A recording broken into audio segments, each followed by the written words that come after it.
patutuo ng Espiritu at ng kapangyarihan ng Diyos. Kaya't hindi sa karunungan ng tao kundi sa kapangyarihan ng Diyos na babatay ang inyong pananalig kay Kristo.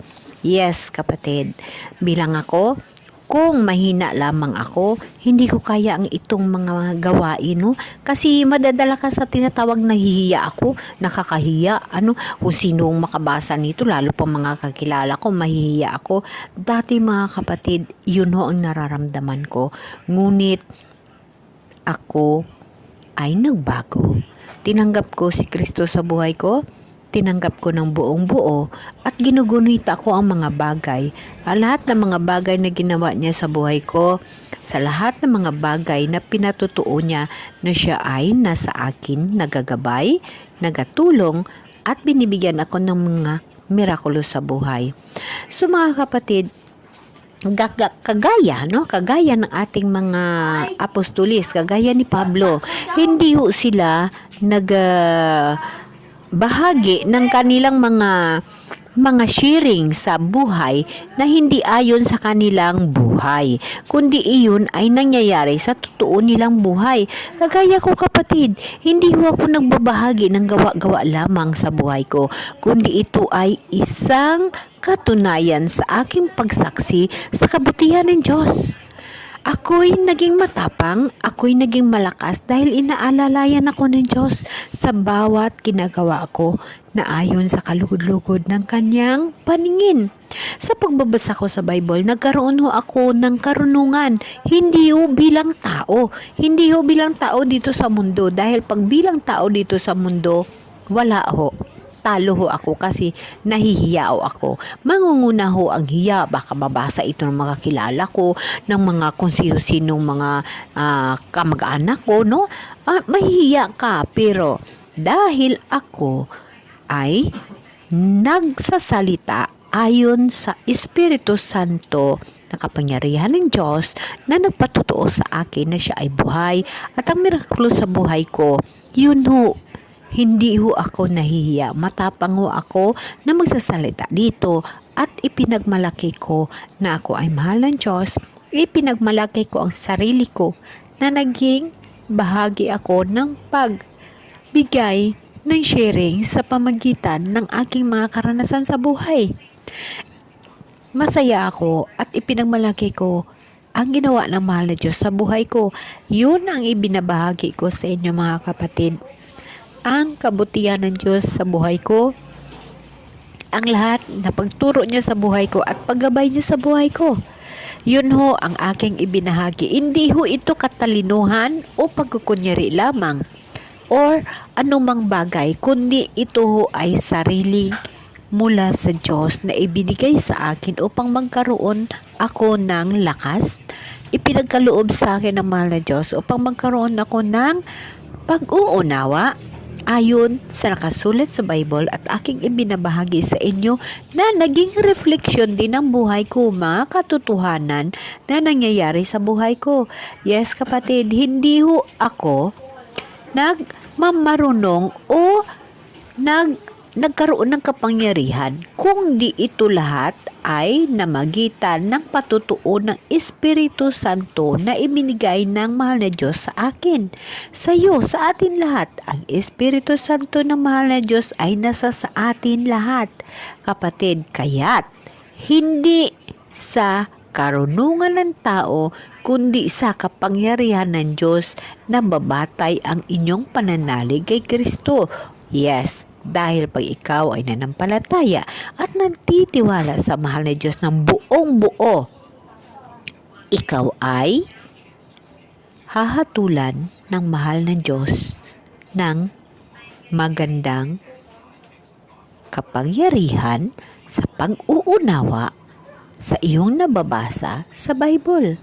Mga bagay na ikaw lamang ang nakakaunawa dahil ginagamit mo ang Espiritu Santo ng Diyos na sa puso mo. Mga bagay na ang pananalig mo sa Diyos, ang pananalig mo kay Kristo ay buong buo.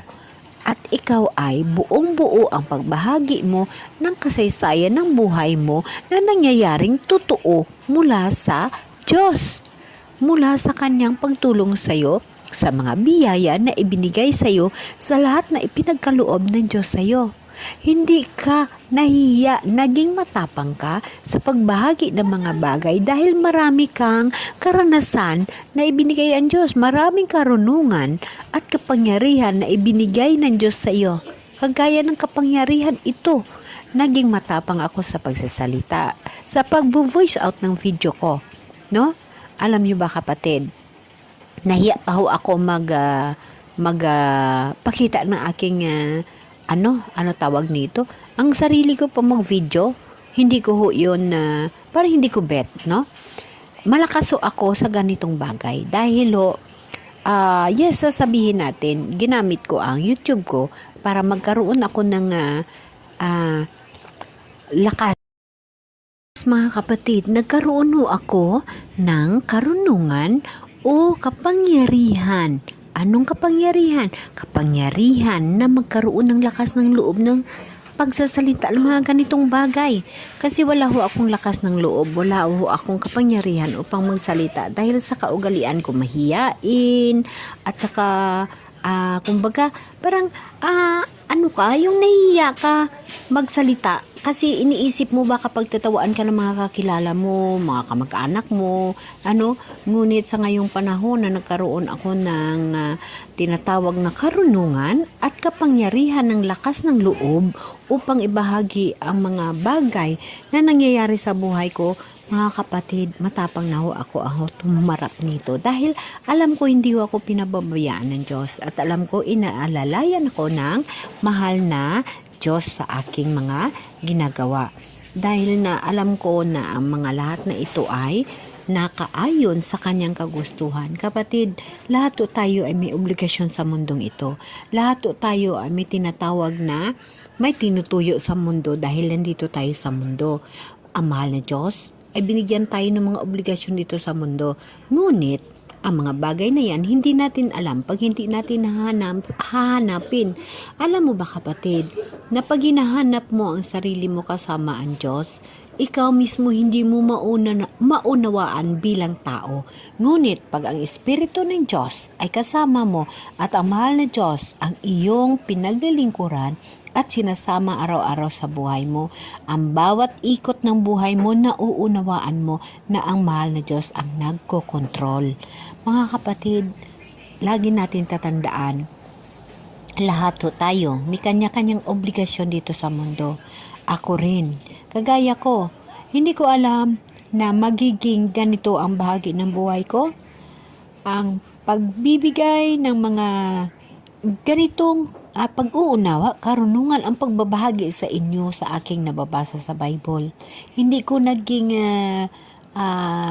tinatawag na plano sa buhay ko na ganito. Ngunit, ito mga kapatid, nung bata pa ako, hiningi ko sa mahal na Diyos. Bata pa ako. Sa murang isip, sa batang isip, sinasabi ko lagi, Lord, gusto kong kasama kita sa pagtanda ko. Bilang bata, bilang tinatawag na murang isip, yun lagi hinihingi ko. Gusto ko, Lord, na makasama kita sa pagtanda ko. Hindi ko nga alam kung ano, diba? Hindi mo alam kung anong paraan. Kung ano ang way na makasama mo siya. Jesus siya, diba? Yes, kasama natin ang Espiritu Santo na mahal na Diyos. Ngunit sa term na sinasabi ko na, Lord, gusto ko pagtanda ko makasama kita. In what way? No? In what way? Dumating ang araw, sa batang isip, lumaki, nakapag-asawa, nakakaroon ng mga pamilya, ang mga anak ko. Ako ay hindi nagbago. It the same ang attitude ko kasama ko ang mahal na Diyos sa buhay ko, sa lahat sa trial sa buhay ko, sa agos ng buhay ko. Lalo ho ako naging matibay. Dahil mula bata, hanggang paglaki ko, napakaraming trials, napakaraming bunsod ng paghihirap ng mga trials bilang tao dito sa mundo. Ngunit hindi ho ako sumusuko. Nanatili ho akong tapat at nanatili ho akong nagtitiwala sa mahal na Diyos na ako ay gabayan, tulungan, providean ng mga pangangailangan. Yes, kapatid. Kaya malakas ang loob ko nang magbabahagi ng mga bagay na nangyayari sa buhay ko dahil realidad sa buhay ko na hindi ako pinabayaan ng Diyos. Katotohanan sa buhay ko na hindi ako pinabayaan ng Diyos. Realidad sa kabuhi ko bilang tao dito sa mundo na pag tayo manampalataya, magtiwala at umasa sa Diyos, hindi ka pababayaan ng Diyos kahit pa sa binggit ng kamatayan. Yes, kapatid, kahit pa sa binggit ng kamatayan, tutulungan ka ng Diyos. Hindi ka pababayaan ng Diyos. Tutulungan niya. Ikaw, sasabihin mo lamang sa Kanya kung ano ang gusto mo sa buhay mo at kung ano ang para sa'yo na hingiin mo sa mahal na Diyos at kung para sa'yo ay ibibigay niya ito. At kung ikaw ay pinili ng Diyos ayon sa kagustuhan mo, step by step, matutupad yun. In short, kapatid, natupad ko ang lagi kong pinapangarap nung bata ko at lagi kong pinapanalangin na Lord, gusto ko makasama kita pagtanda ko. Yes, kapatid, nakasama ko ang mahal na Diyos. Ito, nakasama ko siya. Nakasama ko siya dahil araw-araw siya ang kausap ko sa pamaraan ng Biblia. Sa kahit anumang paraan, sa kahit anumang ginagalaw ko sa mundong ito, lalo pa ngayong ako ay matanda na, nakasama ko ang mahal na Diyos. Siya ang aking haligi, siya ang aking sandalan, siya ang aking bahay, siya ang aking bubong, siya ang aking pag-ibig. Lahat, inaalay ko sa mahal na Diyos ang aking buhay. At lagi kong pinapangarap at lagi kong hinahanap ang ganitong bagay. Ang pagbabasa ng Biblia, ang pagbabahagi, at ang pag-recall ng lahat ng kabutihan ng Diyos. Lahat na ginawa ng Diyos sa buhay ko. Ang pagsaksi ko sa kabutihan ng Diyos. Kaya, napapasalamat ako dahil sa sarili ko, pinili ng Diyos na matupad ang mga pangarap ko. Makasama siya sa pamaraan na ganito. Sa mga mirakulo sa buhay, brothers and sisters, napakarami. Lagi mong tatandaan, pati buhay mo, ibibigay ng Diyos kung hihingiin mo. Kapatid, ang pinapangarap ko nung bata pa ako na makasama ko ang mahal na Diyos, sa pagtanda ko, ito na ho yun. Nakasama ko siya sa pamaraan ng pagbabasa ng Bible, sa pag-uunawa na ibinigay niyang karunungan sa akin, kapangyarihan na magkaroon ako ng mas salita ng ganito. Isa itong kapangyarihan para sa akin dahil hindi ito naging ugali ko. Ngunit ngayon, kapangyarihan ito sa akin dahil na hindi ako mapakali pag hindi ko ito magagawa. Ibig sabihin, kapangyarihan mo na gagawin araw-araw ang pagbasa ng Bible at ibabahagi mo sa pamaraan ng pag-video voice mo sa YouTube. Ginamit ng Diyos ang YouTube upang matupad ko ang aking pangarap na makasama siya sa aking patanda sa araw-araw. Kapatid, kung hindi ako nag-YouTube, paano ko ba ibahagi ang pagsama ko sa mahal ni Diyos? Kasi ang pagpunta ko sa temple is once a week. So, kulang. Hindi ko makasama ang mahal na Diyos. Bilang tao, may mga bagay tayo nga dapat gagampanan sa buhay natin. Ngunit ang pangarap ko ay makasama ang mahal na Diyos sa araw-araw na lahat sa pagtanda ko. So, ang paraan na ginawa ng mahal na Diyos upang matupad ko ang pangarap ko at maibigay niya ang hiling ko ay ang pag-YouTube ko. Dahil sa YouTube, naging araw-araw, kasama ko siya, may manood man o wala. Ang sa akin, nakasama ko ang mahal na Diyos at nasabi ko ang pagpapasalamat ko sa Kanya at naibahagi ko ang mga bagay na ipinagkaloob niya sa akin, ang mga mirakulo, ang mga pagsaksi ko sa kabutihan ng mahal na Diyos. Kapatid, isa ito sa wish for granted ko na binigay ng mahal na Diyos. Nakasama ko ng mahal na Diyos. Ito yun. Ginamit ng mahal na Diyos ang YouTube upang maging matapang ako at maging malakas ako at matupad ang pangarap ko na makasama ang mahal na Diyos sa pagtanda ko araw-araw. Kapatid, ultimo lang ho akong tao. Walang lakas ng loob. Mahina ho. Mahiyain pa. No? Ngunit, dahil hiningi ko sa mahal na Diyos, mula bata pa ako, na gusto ko siya makasama araw-araw, kag hindi ko hinintuan na pangarap yan hanggang sa ako'y nagkaanak, nagkaapo. At ito na ho yun. Ginamit ng mahal na Diyos ang YouTube upang matupad ang aking pangarap na makasama siya araw-araw sa pamaraan ng pagbo-voice out sa videong ito sa YouTube ko na ipakita ko sa mahal na Diyos na lagi ko siyang kasama at siya ang naging buhay ko, siya ang sandalan ko sa pamaraan ng Bible na aking binabasa at inuunawa at aking ibinabahagi sa pamaraan ng YouTube na ito. May manood man o wala, at least wish for granted ako sa mahal na Diyos. Ibinigay ng mahal na Diyos ang aking hiling na makasama siya sa araw-araw na lahat sa pamaraan ng YouTube. Kapatid, napakabuti ng Diyos. Napakabuti ng Diyos. Mga kapatid, marami pa kayong matutuhan sa akin at sa mga eksperyensya ko sa buhay, sa mga bagay na aking talagang totoong naranasan. Ito ay pakinggan nyo lamang dahil na nagvo-voice out lamang ako sa YouTube ko.